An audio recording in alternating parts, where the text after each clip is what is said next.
Thank you for that blessing. Thanks for the opportunity to be here today, to work with my colleagues and friends over the preceding year to try to bring together a gathering like this. I'm grateful for all those things. I made a stop on the way down here to Salt Lake from Wyoming.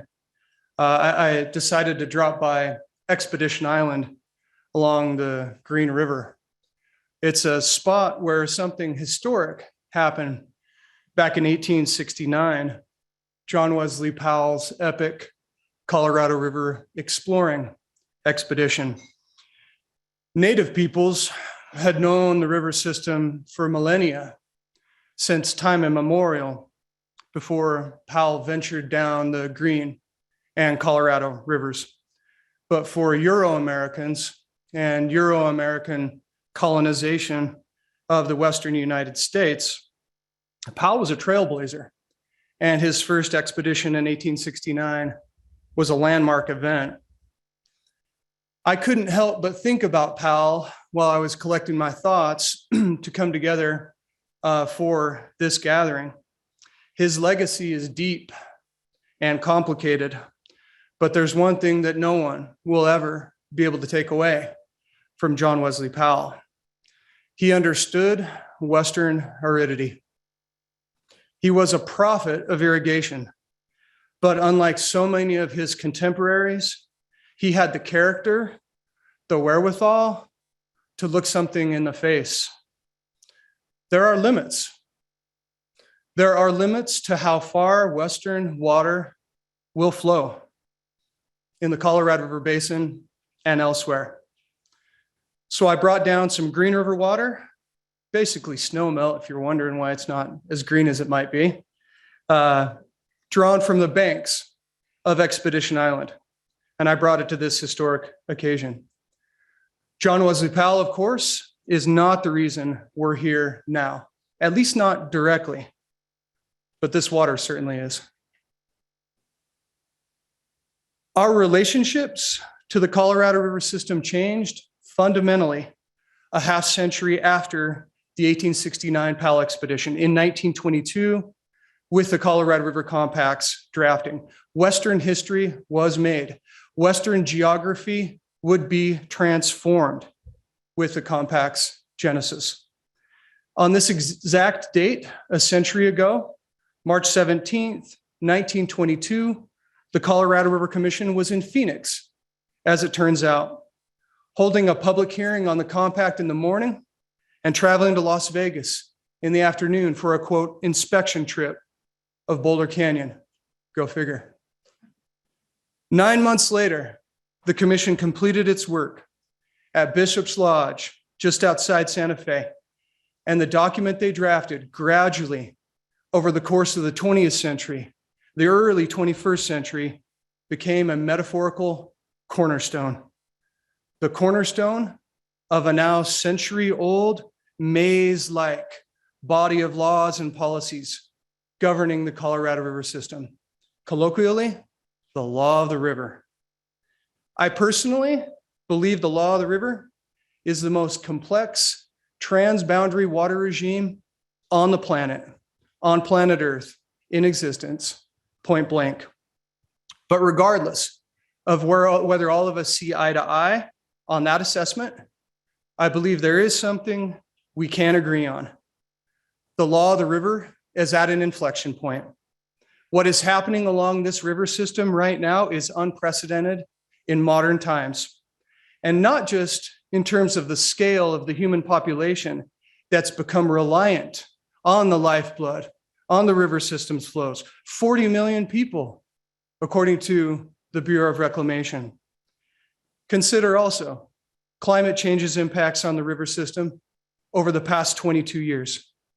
Witness the elevation of the reservoir named after John Wesley Powell.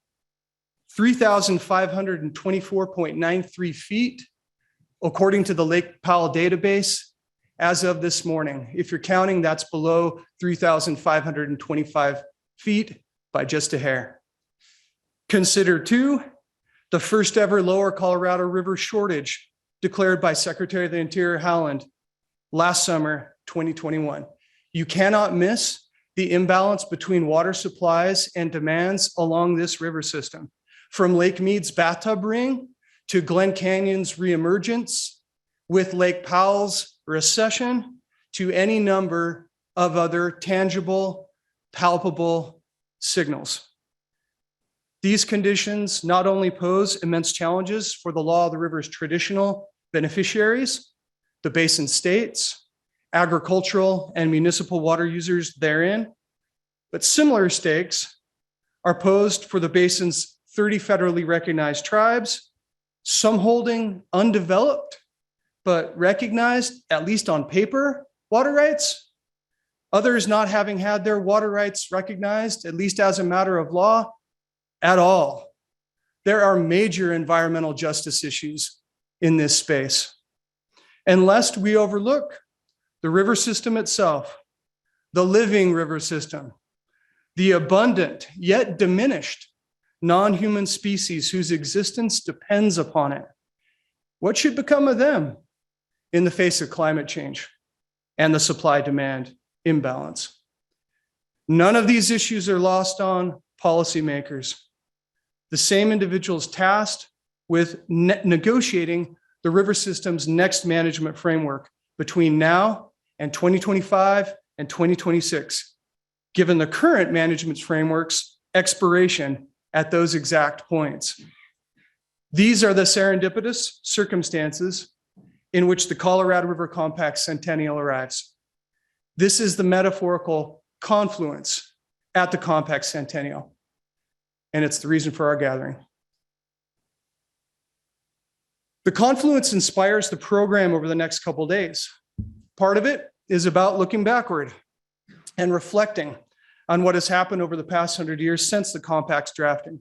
Today will be reflective in this precise way.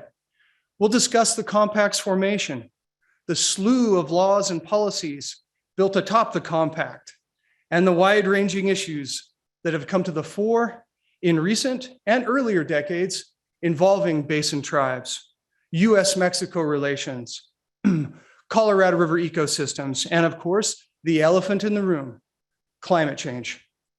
Reflections of this sort are an essential element for any centennial gathering, and equally essential for the other thing that this event aims to do: look toward the future, envision it. That's what tomorrow will hold. What comes next? How should the compact and broader law of the river evolve? These questions apply to sovereign relationships over the river system, federal, state, and tribal, to climate change and our adaptation to it, or lack thereof, and to a concept embedded in the compact and pervasive across transboundary water law and policy: equity, as in equitable apportionment, equitable utilization. What does a commitment to equity look like along this river system as we navigate the compact's next century? As we talk over these subjects and others over the next couple days, please do keep that word in mind: talk. It's what this gathering is about. It's how the event has been designed to facilitate conversation, iteration, back and forth, civic and civil dialogue about the river system, dubbed the American Nile, and the layers of laws and policies attached to it. In a word, we're asking for one thing from attendees, both on and off stage: please engage.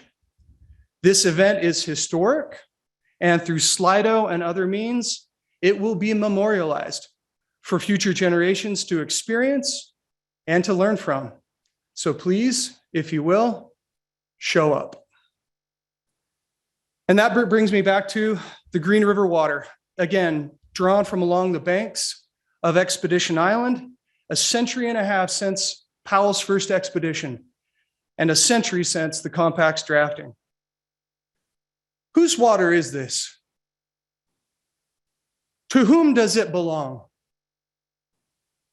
Does it simply belong to itself? If human beings are entitled to use it Which ones? How much? And what for? These questions have never been academic ones.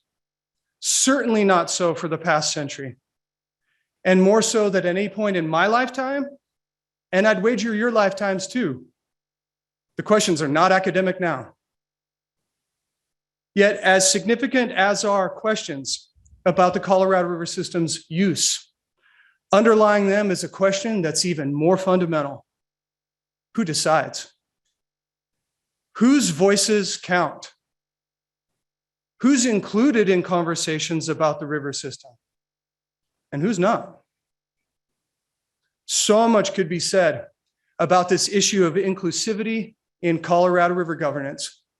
And I'll focus my remarks about it on one person and one person only. Not John Wesley Powell, not the Colorado River Commission's esteemed members, Delph Carpenter, Hubert Hoover, et al.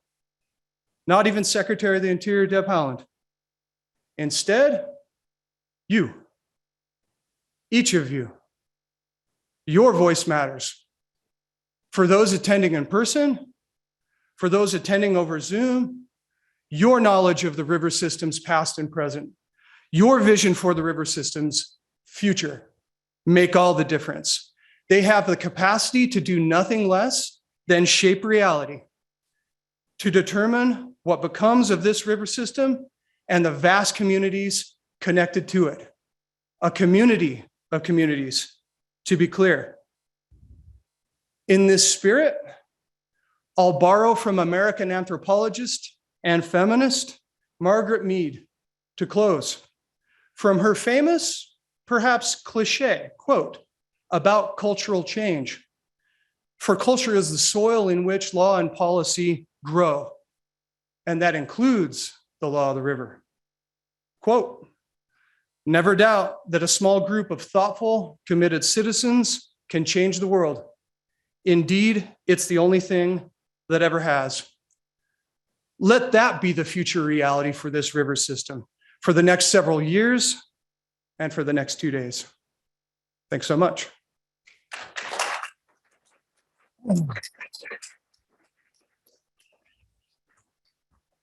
On that note, I'll pack up my Green River water and I'll cede the floor to my colleague on the Water and Tribes Initiative and on the Colorado River Research Group, former Assistant Secretary of Water and Science, Ann Castle.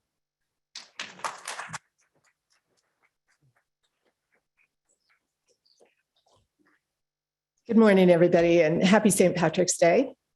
It's my pleasure to introduce our next speaker, Tanya Trujillo, the Assistant Secretary for Water and Science at the Department of the Interior.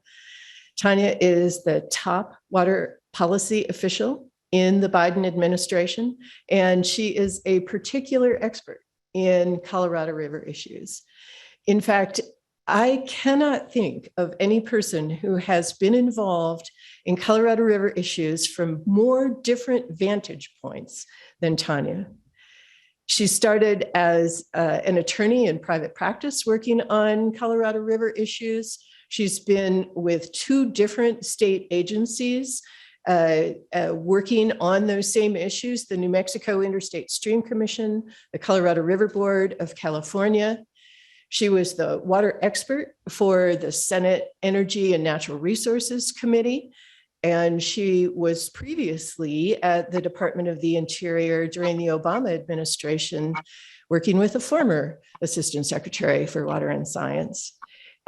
She's worked with the coalition of environmental NGOs that work on Colorado River issues, the Colorado River Coalition. And as Gerald mentioned, she was part of the leadership team for the Water and Tribes Initiative and part of the core team working on universal access to clean water for Native Americans. We could not have a better person as the Assistant Secretary for Water and Science to pay particular attention and thoughtful attention to the Colorado River. And we're honored to have you here today, Tanya.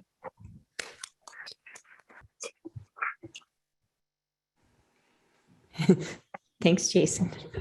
Thank you very much, Ann, for being a friend and a mentor and a role model for many years. Appreciate the introduction. Good morning, everyone. It's great to be here today. I know we have a full house here in person, and also hello to the people who are watching us online. I'm happy that we have that opportunity as well for participation.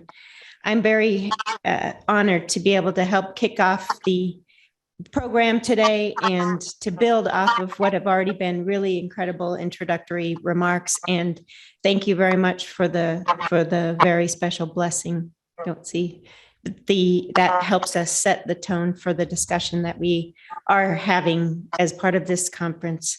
It is really I want to compliment the organizers and the university here for hosting this important discussion. I know from John Fleck's Twitter feeds that 100 years ago, there were some of our forefathers were also thinking about the Colorado River exactly this time 100 years ago. And it is interesting to reflect, and that's the theme of this conference, reflecting on how many changes our world has experienced over that past century. And I think, just looking around the audience here today, look at all these women. That's one big change. And also all of the representation that we have from our tribal partners. It's good to be here with you all. And of course, it's great to be here on St. Patrick's Day. I love the fact that I'm here with the Green River water on St. Patrick's Day. And there's probably some other cities around the nation that have Green River water too today. So it's kind of a fun day to think about this. But I know I share the spirit of the leprechauns and trying to bring in the luck element that we will all need, especially now during the trying hydrology times that we are seeing. And we have the opportunity, though, to build off of the success and that luck that we have had in the recent past. I know after many years of being, many months, it seems like years of being in the video world over the past 2 years, it's very rewarding and welcoming to be back here in person and to be together and to reflect creatively together about the river and the paths forward. There has never been a more important time than now to be thinking about and discussing issues relating to the Colorado River Basin. And I think there's never been a more important need, a greater need to be able to come together and think about the Colorado River now. That's because we are facing some of the largest risks, the greatest risks we've ever seen in our modern history. And as you know, our massive reservoirs, Lake Powell and Lake Mead, are at their lowest levels ever. Our scientists are telling us that the impacts of climate change are accelerating, and we'll hear more of that during this conference later. And there's never been a time when the legal and operational foundations for sharing the water of the Colorado River Basin have come under greater stress and greater scrutiny. There's a growing recognition that we need to take action soon to stabilize the system. And there's also a growing acceptance that we need to address the longer-term imbalances in ways that are collaborative and mutually beneficial. In my view, that work is what we are up for now, and I have a strong sense of optimism. Without that optimism, the tasks and negotiations and the compromises would be too daunting. And right now, during this critical time, we have an opportunity, we have alignment to take some immediate actions to help stabilize the system and set the stage for longer-term proactive measures and agreements that are going to be necessary. So as we start this conference and as we kick off the centennial year of the compact, I hope we all see and seize the opportunities to build upon the progress we've made in the recent decades to meet the extraordinary challenges of today and tomorrow and tomorrow. We've seen remarkable progress recently on interstate cooperation. We've seen important progress with respect to our tribal partners and the Indian water rights settlements we've been able to move forward.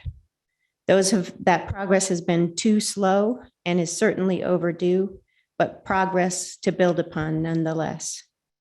We've seen extraordinary binational cooperation, and I'm always happy to be in the same room with our partners in Mexico.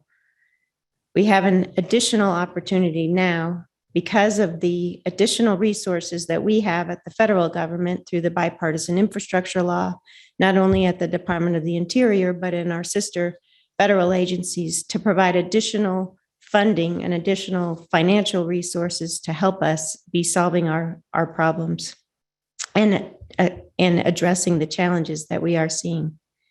The resources, the additional resources, the existing resources, and the human capital resources that we have in this room and online are going to be able to help us build on that solid progress that we have to solve the problems and provide a solid foundation for us to take the additional actions and additional steps we need to take now. At Interior, we have an obligation to protect the system, including the physical infrastructure that we own and operate, so that we can ensure it will continue to operate in the future in the manner it was designed to, in order to provide the benefits to the communities that we serve. Our goal is to do things very quickly and to be able to identify and implement strategies that are going to help rebuild the system so that we don't always find ourselves constantly on the brink of this crisis situation.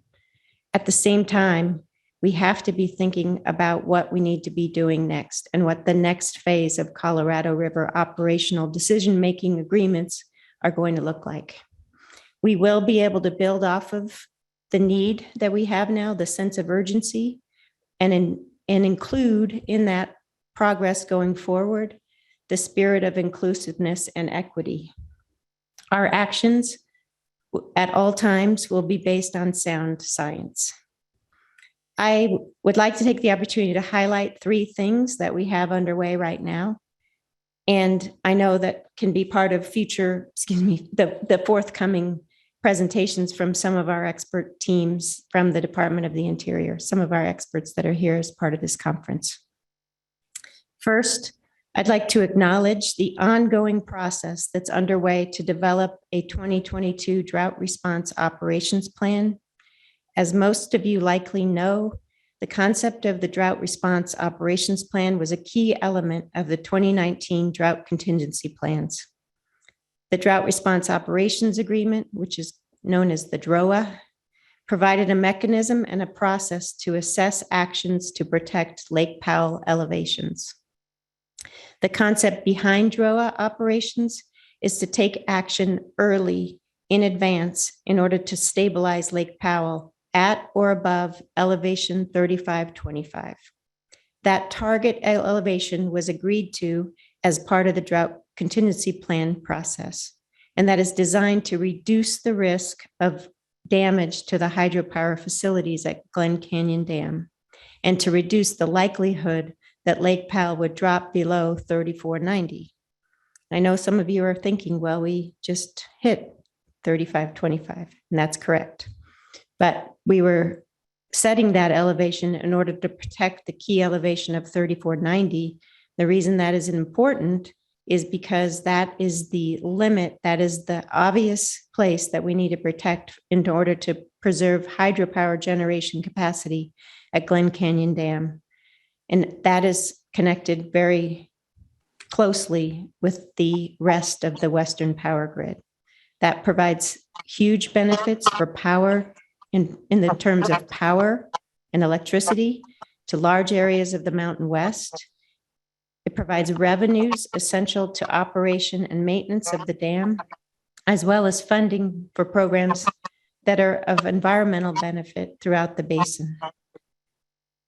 The power revenues fund ESA programs, salinity programs, and a variety of important programs.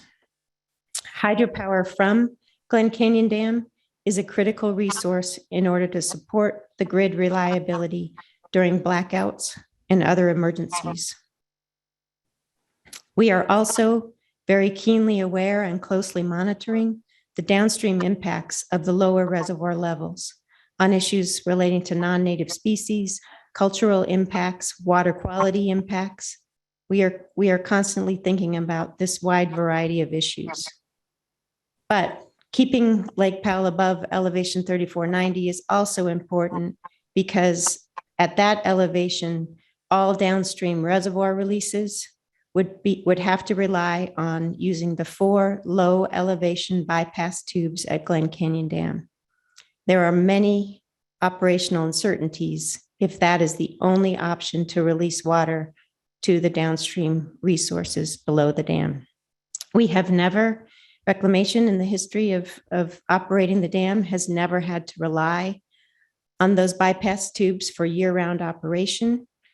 The only routine operational experience was for a limited time as the reservoirs filled in the 1960s, 50 years ago. Since then, the jet tubes have been used only during the flood control operations in the 80s or for the limited experimental high flow releases that we've done through the LTIM. We know that Lake Powell has dropped below 3525 earlier this week, but baked into our planning processes and given all these considerations, even going back to the drought contingency plans in 2019, we had contemplated this robust planning process to help us think how to react in these circumstances and build upon the efforts that we have to be able to protect Lake Powell's elevation. So thank you sincerely for the folks that are working on those issues now from Reclamation.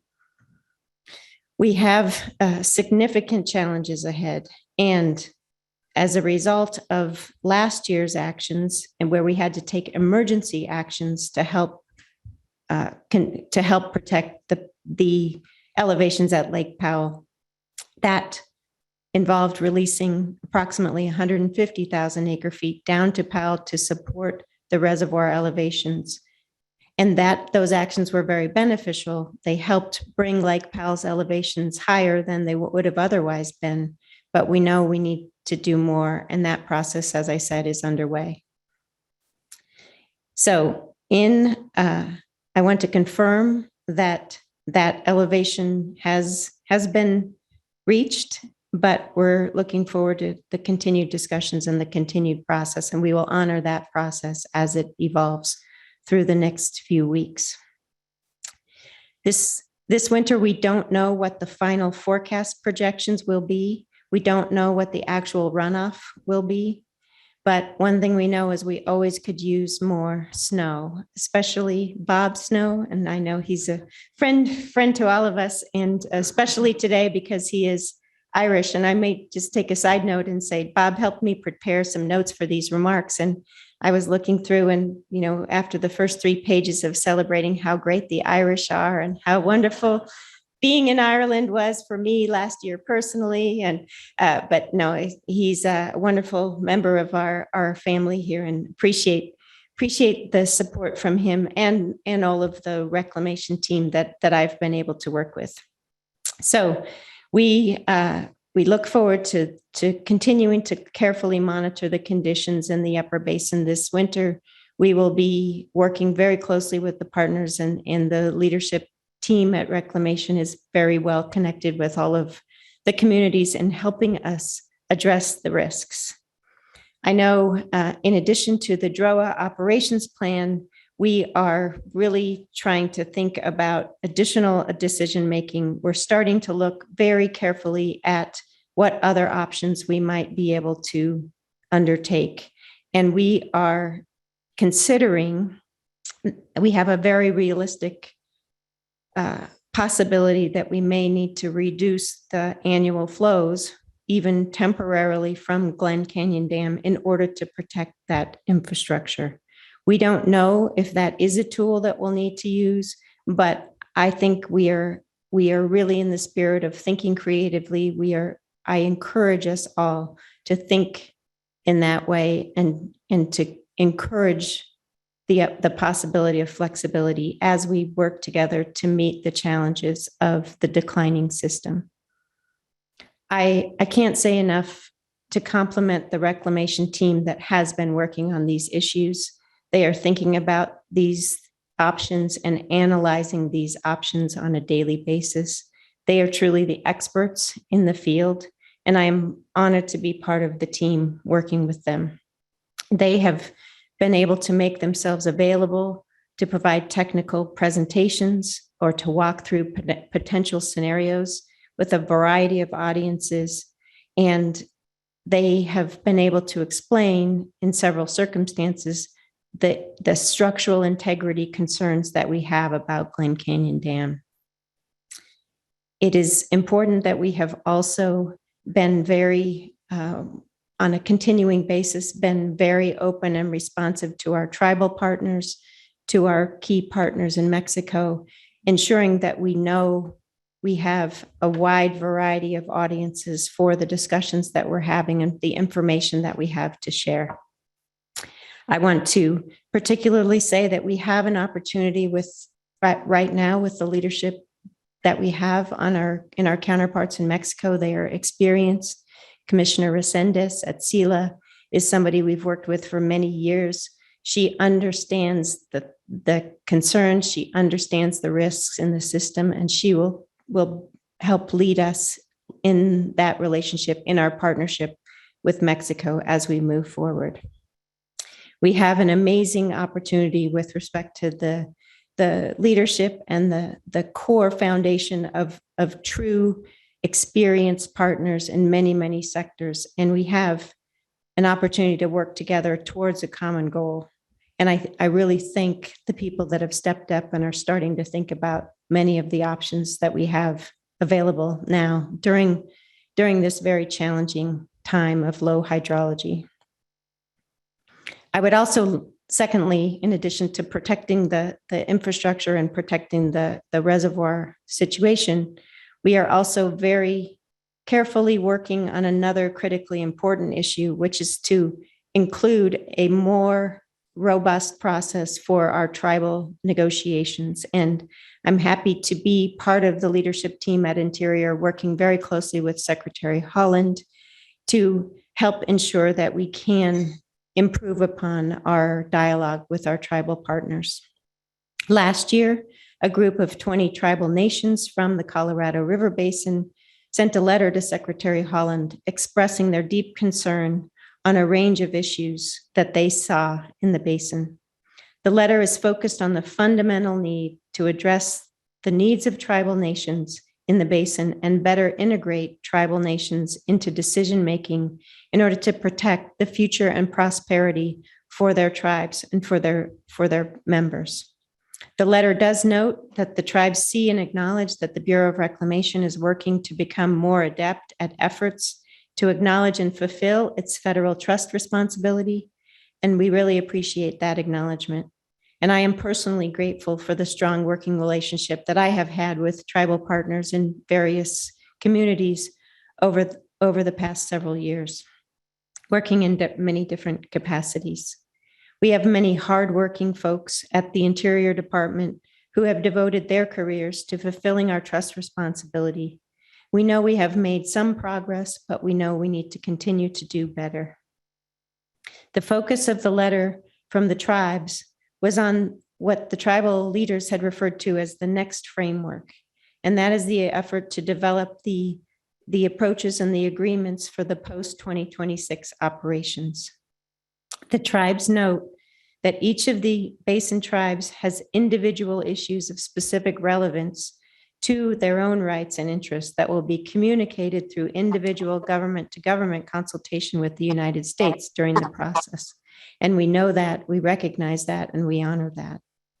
But for the upcoming development of our post-2026 framework, we will involve the communal tribal interests, but also that individual to individual, government to government consultation process that is the foundation of our relationship.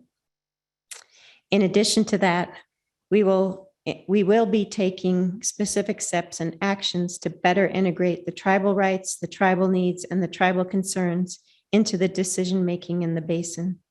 Our government, our administration is taking those views very, very seriously, and we appreciate the opportunity to do that. In response to the outreach and the correspondence from the tribe, Secretary Holland wrote back and extended an invitation to meet with the Basin tribal leaders, and she is excited for this opportunity. We are committed to making that meeting a success and a springboard for additional steps through this process. Our planning team for that effort is Carly Jurla, who many of you are aware is an incredible expert, an incredible team member for us. And she's been working on the planning process with a leadership team from the tribal communities in order to make sure we can have a successful effort in that regard. That discussion will mark an important initial step as we go forward with our planning process. In general, I am very happy to report that also within Interior, we have a very good working relationship among the other bureaus and branches and hallways at Interior. So with respect to my counterpart at the Assistant Secretary for Indian Affairs, we can work very closely together. With respect to my counterpart in the Fish and Wildlife and Parks departments, we can work very closely together to assure we have a departmental position and a departmental perspective on these issues because they are so interconnected. So thank you all for assisting us with that process. And the third issue, since I'm on the topic of the post-2026 operations, I wanted to be able to share with you some of our initial thinking on what to be looking forward to in the coming year. I know most of you are going to hear later as part of this program from Carly Jurla. Again, she has been selected to be the lead from our department for that post-2026 effort. And she will provide a basin-wide perspective on how we are approaching the various elements that we've been tracking. And we have been learning from that process over the past 20 years. We had, in particular, we were able to receive feedback from many of you through the process that was undertaken in 2019 through the 7D review. So taking into consideration that feedback, taking into consideration the hydrologic changes we have been seeing over the past 20 years, we will be looking forward to what is to come next. And we will be anticipating receiving a lot of input from people like you in the region who have thoughts and ideas about how to move forward with the operations. Carly Jurla will be providing more details about this during the conference, but I can't really understate the amount of confidence and security that I have in the context of having her leadership and her team's participation in this process. She is going to be a great leader for all of us on these efforts. And we know we will have to find innovative solutions. We will need to demonstrate ingenuity and flexibility as we move forward in this process. She will provide more details, but I can assure you that we intend to take some of the first official steps in the formal NEPA process within the next few weeks.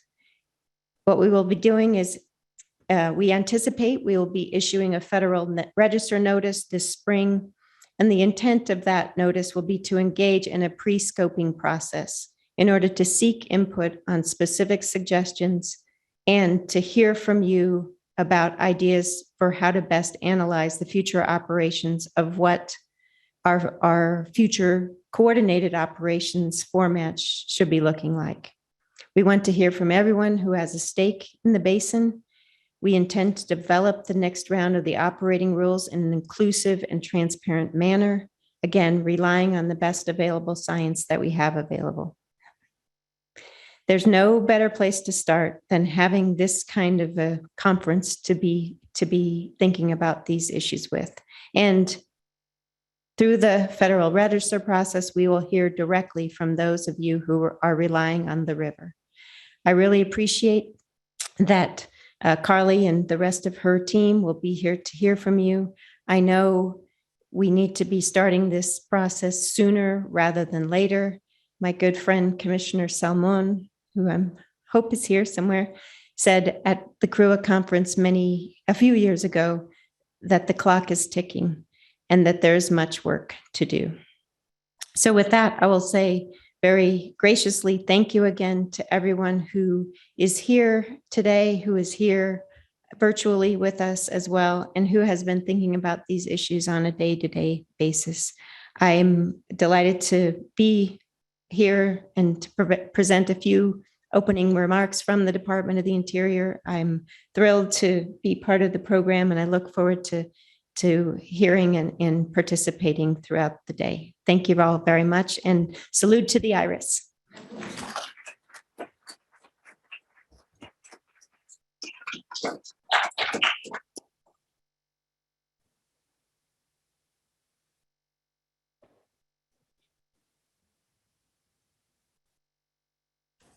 Thanks so much, Secretary Trujillo. Now we're going to transition to the part of the program with audience participation. The first presentation will be by a colleague who I'll offer a brief introduction to momentarily. Before going there, though, I would be remiss not to point out the Slido note at the bottom of this slide. So for people who are tuning in from afar, remotely over Zoom, and for folks who are here in person, right? This is a place where you can type in questions and it comes to a common interface. So everyone who's engaged can offer your thoughts or pose questions to the presenters. The instructions are as simple as noted on that one-liner. Visit slido.com, enter into that code, number, river. When you do that, you'll have a screen where you can type in a question. That creates a queue, and the cool thing is, the queue is such where people can vote on questions that they also would like to see addressed, even if those questions are not their own. So the queue is kind of ranked in that way. It's really interactive. It's a good way to engage or to enable you to engage. So please tap into Slido if you feel compelled to pose a question, and I most certainly hope you will feel that way. Okay. On that note, our next presenter, our first presenter is Larry McDonnell. Larry will be talking about the cornerstone of the law of the river, the Colorado River Compact. And Larry, for many in this room, you already know, has had a storied career. Larry was the first director of the Natural Resource Law Center at CU Law School. This is the entity that later became the Getchell-Wilkinson Center. He was the first director there, spent many years in private practice as well. Closer to home for me personally, Larry not only taught at CU Law School, but was my immediate predecessor at the University of Wyoming College of Law. I work in Larry's old office. And so it's a real honor for me personally to be able to introduce Larry as the individual who is going to tell the story of the compact's formation. So without further ado, we'll turn it over to Larry, who will be tuning in from Boulder. First, let me just say greetings from snowy Boulder, Colorado. We have snow here, but unfortunately it's outside the basin. So it's not doing us any good with Colorado River water. Sorry about that. Really nice to be here. I'm so sorry that I cannot be there in person. This is a point in my life where I just no longer can get out and about the way I liked to do. I'm sorry to miss so many of my good friends who are there. And I appreciate the opportunity to be part of this really important discussion. And there we go. Okay, we've got some slides. Cornerstone is Jason's term. Mine would be foundation, because really, when you think about it, the compact really serves as the foundation for the law of the river. It's a document now 100 years old, and it shows its age, as I do. And, you know, it just has the strengths and the weaknesses of everything that has been around for a long time.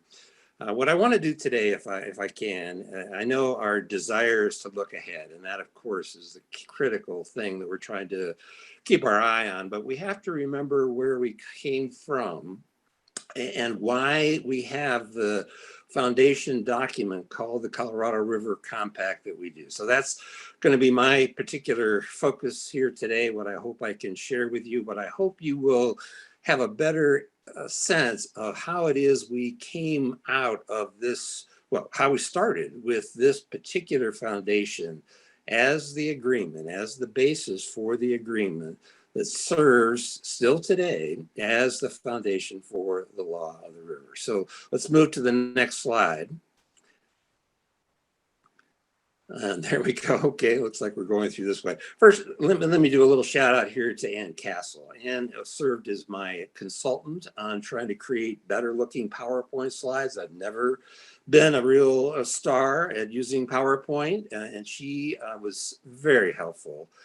Looking at this slide, you will see some of her very good work. I'm just in awe of her ability to put these together. She did this slide. I didn't do this slide. Look how nicely put together it is. It's a good starting point because this is the basis under which the compact negotiations began.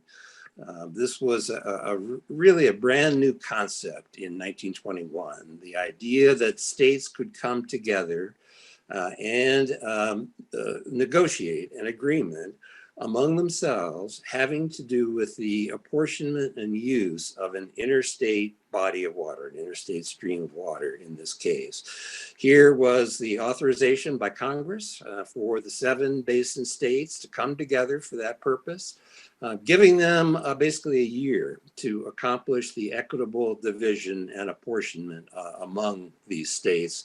Notice of the Colorado River and the streams tributary there too. So of all the water physically available within the basin.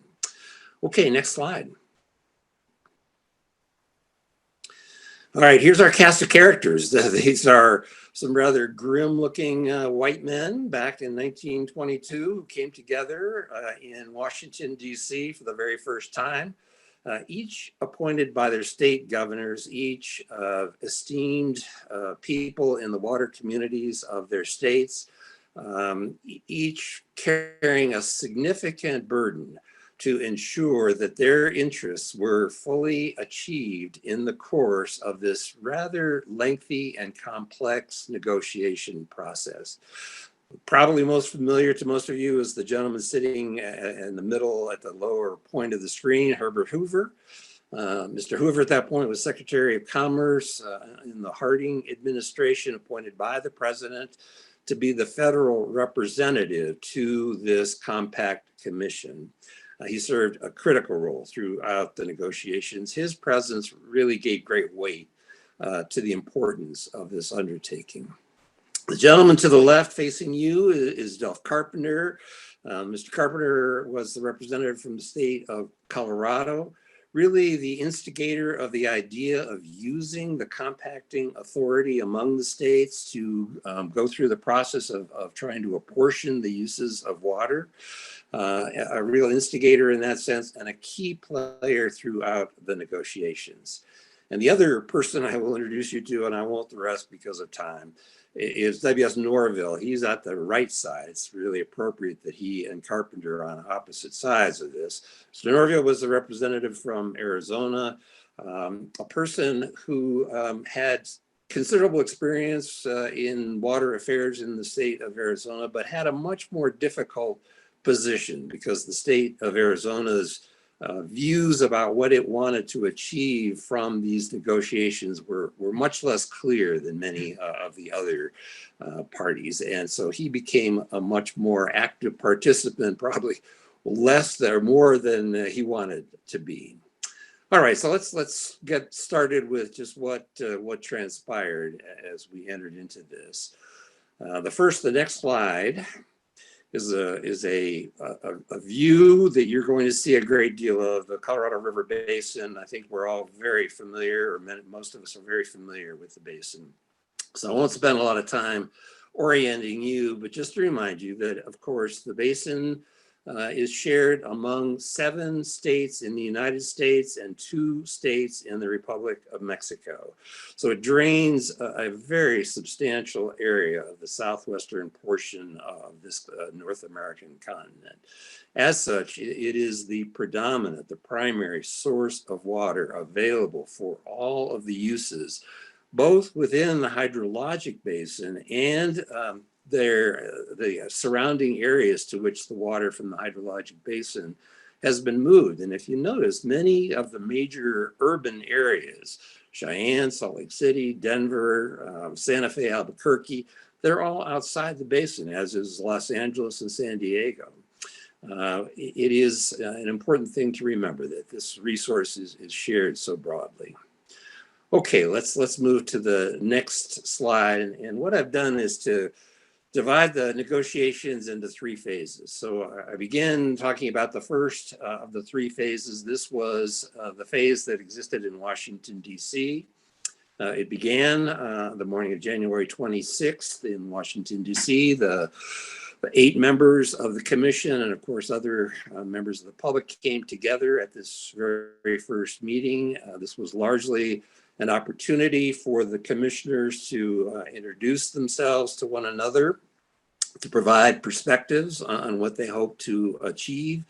The commissioners, of course, had some really different objectives, and each was, I think, at that point, hopeful that there would be the ability to work out some agreement, but recognized, I think, the challenges that they face, the really substantial challenges of trying to work out agreement among 7 very different states, totally, really distinctive interests, together with the interests of the United States, and come up with a first of its kind agreement.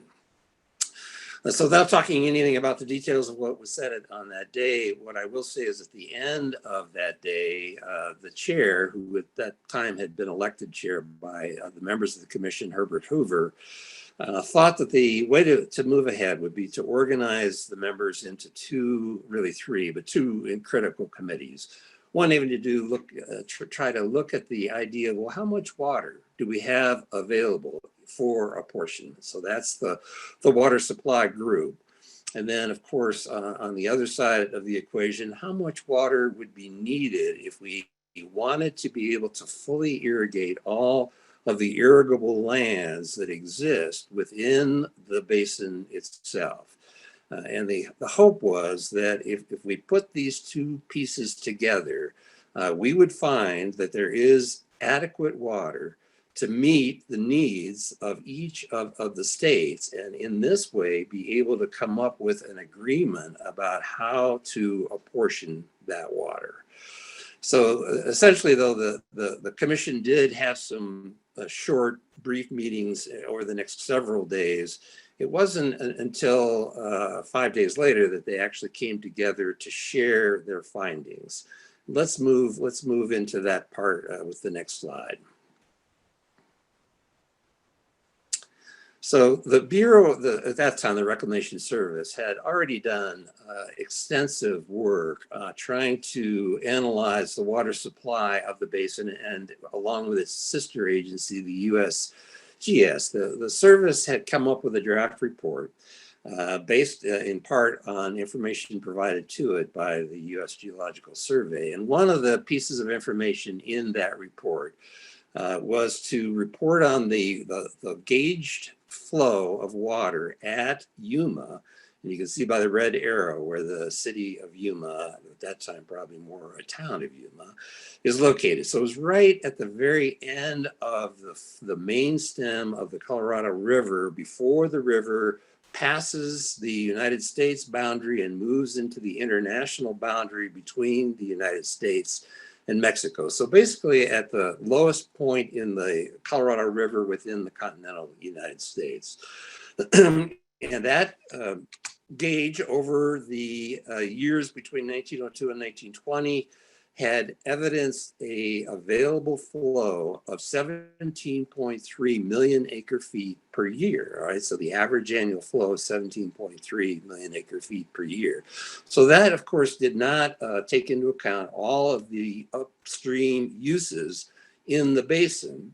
Consequently, the commissioners, I think realistically, were of the view that if there were 17 million acre feet available as the water was moving to Mexico, that of course much more water, so-called virgin water, was available in the basin, perhaps as much as 20 million acre feet. So that's the pool of water that they were thinking that they had to work with in this, in the idea of coming up with an apportionment. So let's move to the next slide and see what the water needs were as had been determined by the Reclamation Service at that time. The gentleman you see on the right is Mr. A.P. Davis. He's the nephew of John Wesley Powell. He was at that time the director of the Reclamation Service. He had been part of the Reclamation Service since the early 1900s and the director of the service since 1916. And he and his colleagues had come up with an estimate based on their analysis of the irrigation needs, and they were focused strictly on irrigation. Remember, Reclamation's mission was to support irrigation uses in the arid West at that time. Their analysis indicated that the total demands for water that could supply all the available irrigated lands within the 7 states located within the basin would be about $14 million, 14 million acre feet. So the conclusion on the basis of their analysis that with storage, there would be enough water available to meet all foreseeable needs. Now, remember, I'd said that the Chair Hoover had designated a state committee, that's to say state commissioner representatives, who were to examine these estimates of water needs from their state perspectives and to come back to the full committee or commission with their findings. So let's take a look at the next slide and see what that produced. Well, here it is. That they, unsurprisingly, decided that their states needed, in fact, considerably more water. 20 million acre feet was their initial analysis. And of course, that did not include the water needs of Mexico and would greatly have exceeded the expected water availability in the basin. Consequently, at that point, and this was at the 6th meeting now of the commissioners in Washington, D.C., the commissioners had to face the reality that they no longer could be confident. In fact, they were uncertain that there would be sufficient water to meet what they believed would be the full needs in each of the states.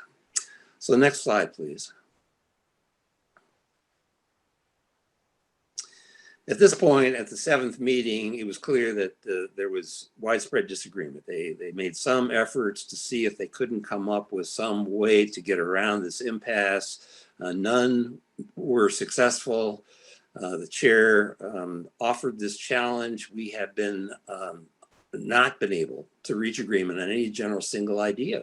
Therefore, the session has no result except to define differences. The question arises, is it worth having another session? That's a pretty direct challenge to the group, but I think the chair was reflecting some frustration that he felt that the states had been unable to come up with a scheme under which each state would be given a share of the water that they would regard as adequate for purposes of this negotiation.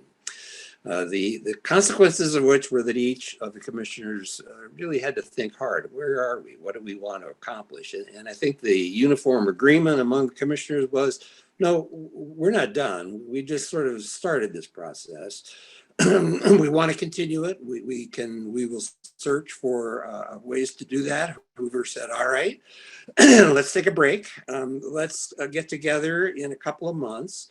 And let's go out to the Southwest where we can talk to people who are part of the communities that are going to be affected and get their sense of what it is they hope. And let's hope that some new ideas will emerge that will help us to reach some kind of agreement. Okay, so let's go to the next slide. What was really driving the negotiations underlying this were sort of two very conflicting perspectives. The one was the very substantial demands that had already emerged in California for uses of the Colorado River, particularly in the Imperial Valley. You're probably familiar with the view that you see on the left there in 1905. Colorado River, notorious for great flooding before we had all of the storage in the system that provides control of that flooding, would periodically inundate much of the river banks, and it did in 1905 to 1907. In this case, the way the water system had worked at that time was the water was diverted in the United States through channels that took it down into Mexico, passed it into something called the Alamo Canal, which then turned north back into the Imperial Valley in the United States for the uses in that area. And when the flooding came along, it broke that whole system wide apart. And what it did was pass the full flow of the Colorado River into the Imperial Valley and northward into the Salton Sink, which with all of the water that it received became the Salton Sea. And the effect of that was to raise the issue of we have substantial problems here with irrigation of the Imperial Valley, an area of over 400,000 acres of highly productive but desert landscape that with water was and had been producing significant amounts of important agricultural products. And we needed help with that. So Reclamation had been tasked with the question, how can we help the Imperial Valley? And two of the answers that they had come forward with were, first, we need to find a way to better move the water from the Colorado River into the Imperial Valley, something that is a more secure system that will ensure that the water that we divert out of the Colorado River can move safely into the Imperial Valley. And that idea became what we now call the All-American Canal, a canal that basically follows the border between Mexico and the United States, diverting water to the Imperial Valley. And the second part of the equation, and let's go to the next slide, that the Reclamation Service in particular was interested in, was to use the opportunity to put a remarkable structure into a place called, well, it became the Black Canyon. Initially, it was going to be in Boulder Canyon. But you can see the physical system there is a narrowing of the Colorado River through the great canyons of the Colorado in the northern part of Arizona. And that, of course, is where Hoover Dam exists today. That was a concept that was the dream of the Reclamation Service back in the 19-teens and early 1920s. And the purposes were multiple. One, of course, was to control flooding. And it had the great benefit of being able to provide a point in the river that would have that capability. The second was that this would contain storage water that could be released down to lower parts of the system, particularly Imperial Valley, that needed that water, particularly in the low flow winter months when the river itself had reached a relatively low point. And third, and critically, also to generate hydroelectric power, the revenues from which could be used to pay the very considerable costs of building that huge structure and its operation. So these were kind of two critical ideas that were on the table that were in play and were looked at by people who, like Delph Carpenter from the Upper Basin, as presenting some concerns because this, of course, would increase the ability of users in the lower basin to make greater uses of the water of the Colorado River, and to do it at a much earlier stage than the users in the upper basin could expect to be able to use whatever share of water they were able to achieve through the apportionment process. Okay, so let's move to the next slide, phase two, and these were the hearings that we talked about. So the commissioners next met in Phoenix, Arizona on March 16th, so several months later, and began a series of 6 hearings, public hearings, held in these major cities or cities that were near to or part of the basin. The hearings were informative in many respects because many additional perspectives were provided, but did not provide any real insights into just how can we move ahead with this idea of a state-by-state apportionment of water. And moreover, a couple of additional problems emerged that created some complexities. One was that while the focus had been on how do we provide water within the basin for the various uses needed there, several of the states, such as Colorado and Utah, pointed out that in fact they were already using some Colorado River system water outside of the hydrographic basin. In Colorado at the headwaters for irrigation uses, and in Utah, similarly through the Strawberry Valley Project. And of course, the Imperial Valley itself is, at least in a strict sense, outside of the basin. So they had to deal with the question, how much of this out-of-basin water use should we include within the need for apportionments?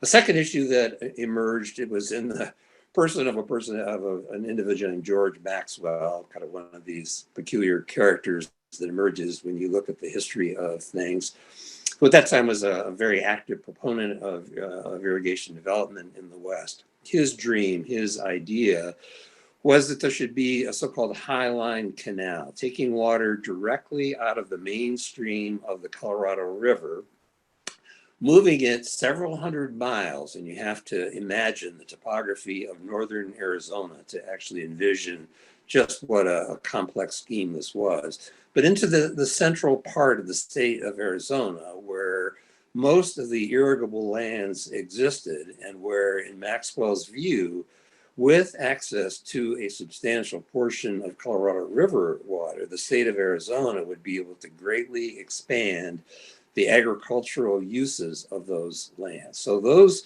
two additional demands on basin water emerged during the hearings, not making the work of the commissioners any easier. Okay, next slide, please.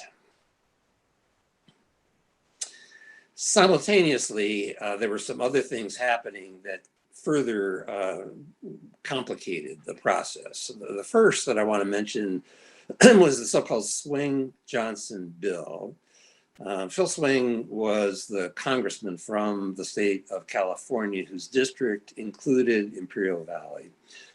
He, as a congressperson from that area, was well aware of the problems of the Imperial Valley, well aware of the studies the Reclamation Service had done to try to address those problems, anxious for the All-American Canal and for the Boulder Canyon project to go forward, and finally deciding that he was just going to introduce legislation that would provide congressional authorization both to build and to fund those projects. He did that with his colleague, Hiram Johnson, who was the senator from California. Unsurprisingly, Reclamation Director Davis and Chair Hoover supported that legislation, saying this, in fact, was exactly what needs to happen if we are to have really full development of the basin's resources. Unsurprisingly, all of the other commission members, except Mr. McClure, who was the California representative, were in opposition to this bill. But the pressure, you can see the pressure then that was increasing on other members of the commission as they recognized that there was going to be probably federal support for the construction of these projects that would substantially increase the use of water in California. Meaning that if the other states wanted to have security in the amount of water that they would have available to them, they needed to make progress in their negotiations. Okay, next slide, please. The other really critical event that emerged during this period was there had been an ongoing interstate litigation between the states of Colorado and Wyoming having to do with the Laramie River, an interstate river flowing out of Colorado into Wyoming. Delph Carpenter, our gentleman from the state of Colorado, had been Colorado's lead counsel in that litigation. He had been very engaged and recognized the challenges of interstate litigation at the Supreme Court level, because this was a state-to-state litigation. The decision of the United Supreme Court finally came down June 5th. That decision was the sort of key finding in that decision was that as between two prior appropriation states, the first in time, first in right states, which Colorado and Wyoming both were, that when the US Supreme Court was making a decision about the uses of water of an interstate stream, and there were conflicts among those uses, that it would apply the rule of priority, as had each individual state. So that was the fundamental decision of Wyoming versus Colorado. The effect of that was, of course, to increase the concerns of the slower developing states. The more rapidly developing states, under the concept of priority, would be able to assert earlier senior rights to the waters of the Colorado River system, leaving the slower developing states in a position where they may or may not have access to water if and when they are ready to use it. So both of these developments, the fact that the Swing-Johnson bill was now in Congress, being actively considered by Congress, that it would have led to, it will lead to, the increased use of water in the lower basin, and the fact that the US Supreme Court has confirmed the idea that the rule of priority will be applied if there is to be interstate litigation over uses, conflicting uses of the water of an interstate stream system, gave the commissioners a sense of greater urgency. Okay, so let's move on to the next slide. So here we are in phase 3, and this is, of course, we're really 5 months later. Things have taken a kind of an offstage life at this point, partly for reasons of Chair Hoover's schedule, partly also because the decision was, let's let the elections of November 1922 take place, so we see kind of who's governor, and from that we have a better sense of sort of what's possible. Chair Hoover had the idea that what was needed in this sort of final effort to see if they could reach agreement was a more isolated location to do that. That was the site of Bishop's Lodge in New Mexico, just outside Santa Fe, just north of the town of Santa Fe. Commissioners came together beginning November 9th, had 17 half-day sessions and innumerable private conversations during that very condensed several-week period of time. It began because there had been that hiatus with 3 particular proposals, one of which I will focus on. And we'll have our next slide, please. So the proposal that I think has clearly had the most influence on the deliberations of the commission was coming from Delph Carpenter. And I'll just summarize it in terms of critical elements rather than details. The basic concept was we have not been able to agree on state by state allocations of water. Let's divide the basin into 2 parts, an upper and a lower.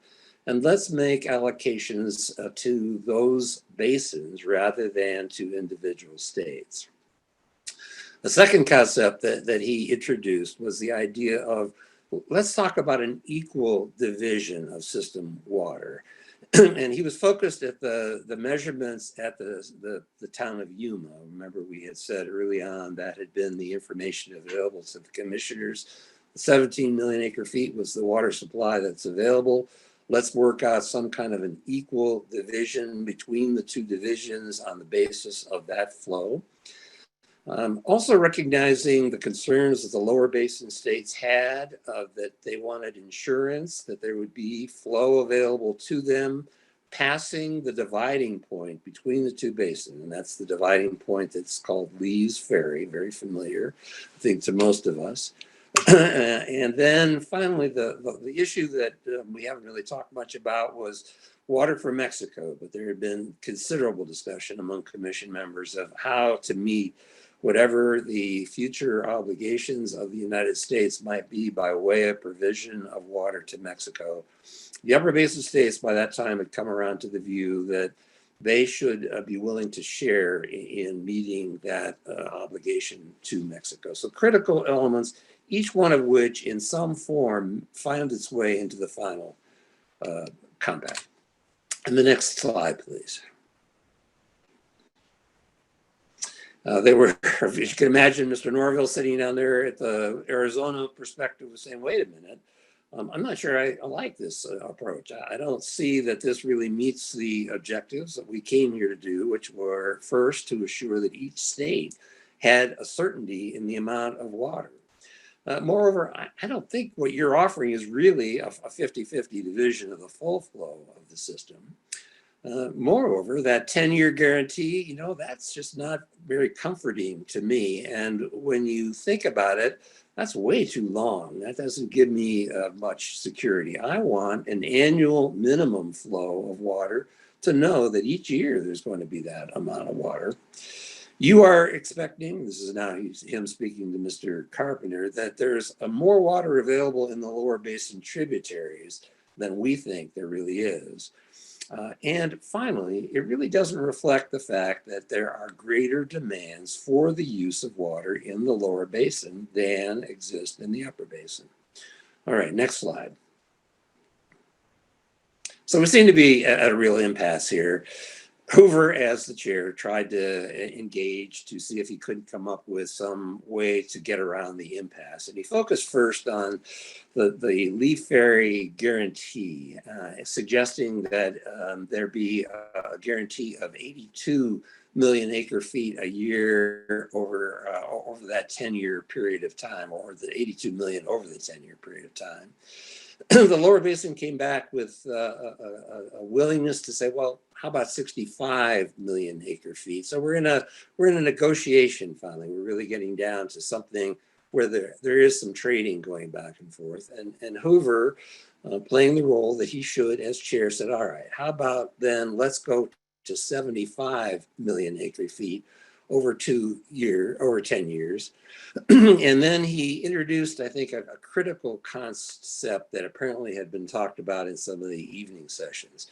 Rather than trying to come up with an equitable apportionment of all of the water, of the unappropriated water, or even all the appropriated water of the basin, let's talk about a 50-50 division of a portion of that water.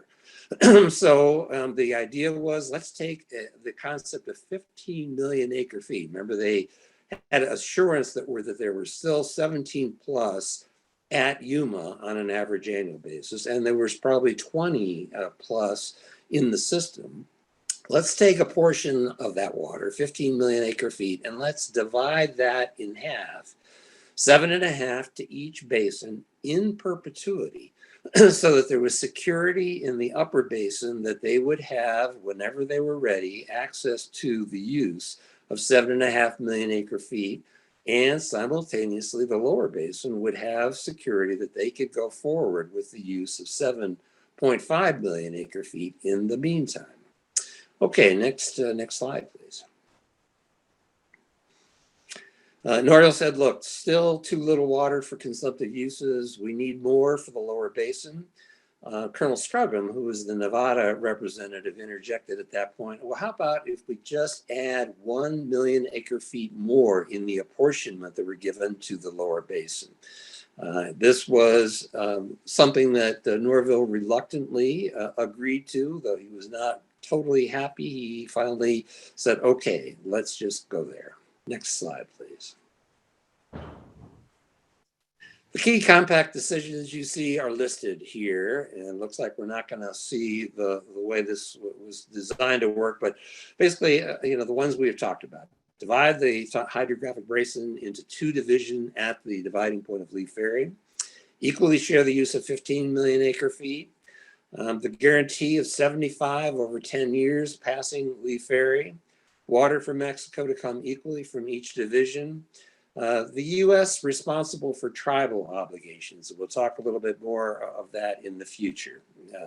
Establish a technical group to monitor flows at Lee Ferry and to monitor water uses, and then to provide for further apportionment of that expected unapportioned water within 40 years. Okay, next slide, please. Ratification process was a challenging one. It got off to a very good start initially, but ran into a stone wall in the state of Arizona in the person of George W.P. Hunt. Governor Hunt had been elected in the elections of November 1922. Mr. Norville was not his chosen representatives. He was not in favor of the compact as it had been negotiated and agreed to. Consequently, he was not in favor of the compact. It looked like things were running into a dead end. Carpenter came up with another, I think, valuable solution, suggesting that perhaps if 6 states were to agree to the compact, that it could go forward. The Basin governors said, you know, we'd still like to see if we couldn't get everybody involved, and attempted to have an agreement reached.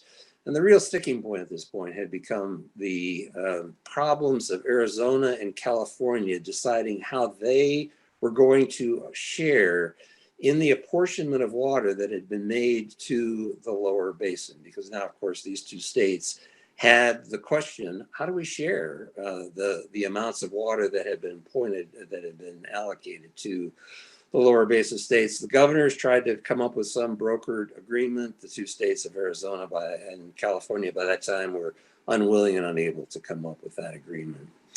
In consequence, the upper division states, recognizing there was not going to be the ability to reach success in this process, decided to join forces with Congressman Swing, make changes to the Swing-Johnson bill that they regarded as essential in order to put their support behind the bill, and they did so in 1928.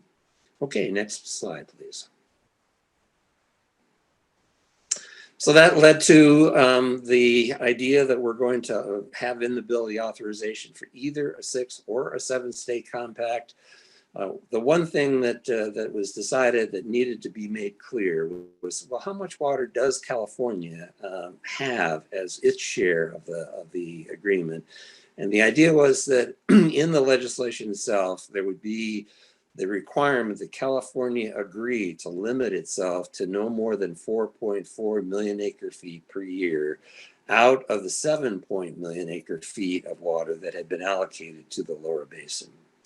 Those 2 conditions, the 6 state compact plus the California limitation, were met by June 25th, 1929, and by then President Hoover proclaimed the act effective. Okay, next slide, please. I'm going to talk a little bit about many of the critiques that have been made of the compact. And I want to remind us all just to think back to conditions as they existed in 1922, what the commissioners were dealing with, the challenges that they were facing, the information that was available to them as we think about the critiques, because inevitably we see the weaknesses and the strengths of the compact from today's perspective. The critique that I really think is the most valid is that the commissioners failed to apportion water uses to individual states.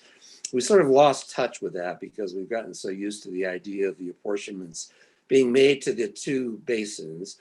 But in fact, had the commissioners been able to agree on state by state apportionments, 40 years of disagreements, including 4 trips to the U.S. Supreme Court by the states of Arizona and California, would have been avoided.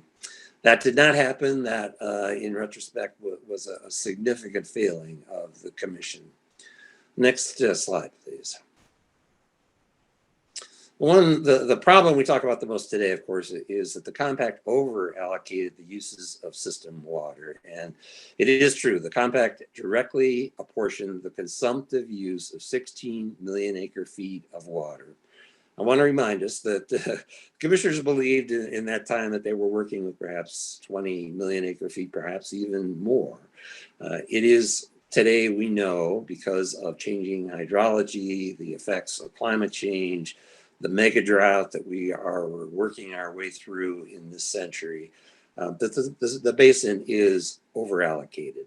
I want to just make the point that I don't believe you can say that it was because of the failure of the commissioners that we are in that situation. Okay, next slide, please. The compact is criticized today, again, because the burden of that drought that we're experiencing has fallen largely on the upper basin, and that's true. Remember the Lee Ferry flow obligation that we talked about?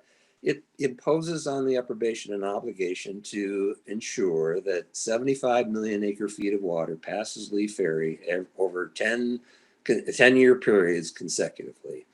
That ends up in a time of increasing shortages of water availability in the upper basin as imposing a physical limit on the amount of water that can be consumptively used in the upper basin. And that is a reality. And that has been, of course, exacerbated by the flows. And as we see with the declining storage in Lake Powell, the reality of that shortfall is more pressing than ever. That is a problem that I think is going to be directly addressed in the upcoming years as a need to try to deal with that issue. Next slide, please. The compact failed to take into account tribal needs and environmental considerations. Those are both valid critiques. If, however, one remembers the world as it existed in 1922, it's probably not surprising that the commissioners were not up front and center on either of these factors. The agreement that the negotiators reached in 1922 was tribal needs were an obligation viewed at that time as a responsibility of the federal government. Consequently, that's the provision that was placed into the compact, that's where the responsibility rested. Environmental considerations simply weren't considered. As you all are very aware, we have made considerable progress in both of these respects, not nearly enough, but I don't think that either of these can be laid at the footstep of the compact. The compact is there, it exists independent of these issues.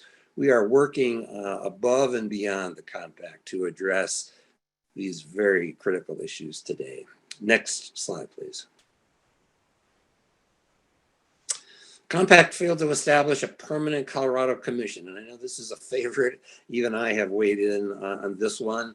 I have to say at the time, there was considerable discussion about the idea, should there be an ongoing Colorado River Commission? And certainly that was a viable idea, particularly when there was an awareness that the commissioners were not going to be easily able to come up with an agreement.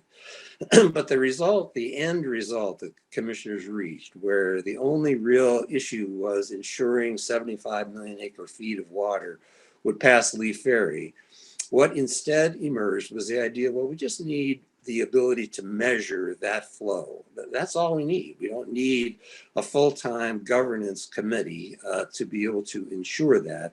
So we're not going to put such a committee in place. As we know, during that 4-year period when Arizona and California were at each other's throats, some people would have loved to have had that commission available. We also know that what has emerged since the late 1990s has been an ad hoc structure that has become more and more stable, more and more permanent, more and more successful at finding ways to cooperate, more structured, largely because of the federal government's involvement and because of requirements like NEPA that require that the federal government engage in a much more public process that has brought in, I think, a much higher degree of participation. Okay, next slide, please. Just want to say in sum that in my regard, my thinking, the commissioners were really pioneers. Think back to the world that they were facing. They were the first to be asked to undertake a commission like this. They were faced with extremely uncertain, and as we know now, flawed information. The ability to communicate was so much more constrained. The information generally available to them was much more limited. They were pioneers. They were trying to sort of work their way through something that no one had ever had to work through before. On balance, in my view, I think they did a remarkable job. The fact that the document with many changes inserted on top of it has continued to serve as the foundation of the law of the river over 100 years, I think reflects the very significant accomplishment that this group achieved. Let me just have the final slide, and then we'll open it up for questions. I did do a paper while I was kind of getting ready for this presentation. I wanted to sort of dig more deeply into a lot of these issues. As you can expect, there are many more complexities than I could hope to accomplish in my 30 minutes. I've written this paper.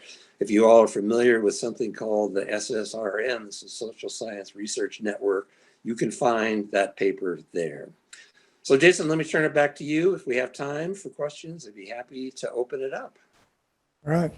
What a wealth of knowledge. Please join me in thanking. We won't have time for questions, unfortunately. So sorry. We've been maintaining the queue. Most of the questions are forward-looking and have to do with the future. So we're going to try to integrate them in over the course of the program, the 2 days. But we're at 10:35. We're quite behind. So we'll take a 20-minute break, come back at 10:55 for remarks by Ann Castle.